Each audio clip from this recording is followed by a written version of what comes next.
guys, so I finally decided to film my peachy / orangey makeup look, and if you wanna know how I did it, then please keep on watching.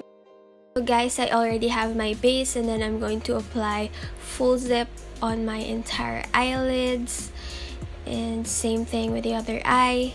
So just to set my concealer, and then I'm going to use Champs and Note to Self, and I'm going to apply it on my crease as my transition shades.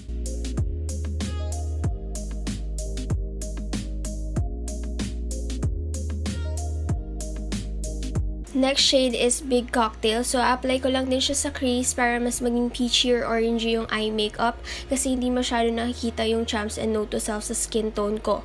So, yan, i-blend ko lang siya ng maigi para walang harsh lines.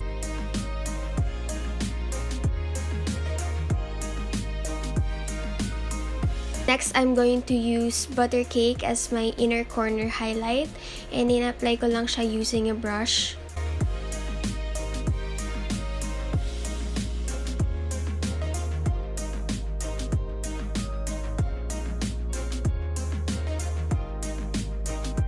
Next, I'm going to use Champs and Big Cocktails and apply it on my lower lash line para lang same sila nung eye makeup ko and mas makumpleto yung look.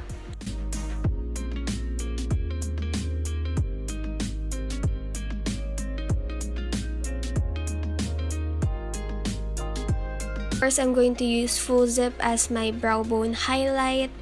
And ayoko nang masyadong glittery na highlight sa brow bone. Mas gusto ko yung matte.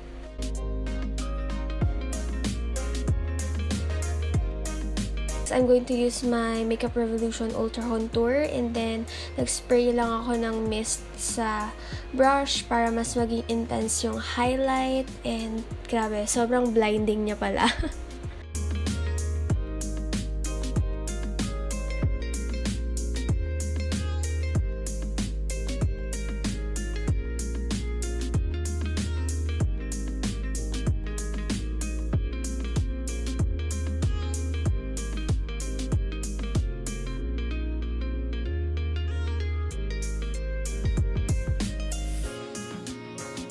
Next, I'm going to apply my NYX Lingerie lipstick in the shade Seduction, and ginagamit ko na lang to for tutorials, guys. And then I'm going to use my Peach Glow Blush from Careline. Sobrang subtle lang nitong blush na to.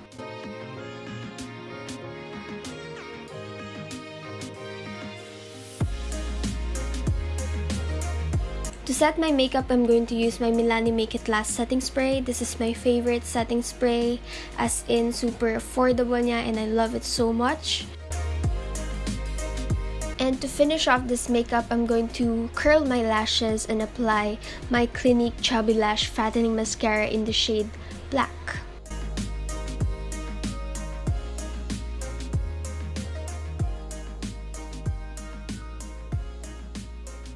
So that completes this video, guys. Thank you so much for watching. Please don't forget to hit the subscribe button below and kindly click the notification bell beside it to get notified every time I post a new video. Bye!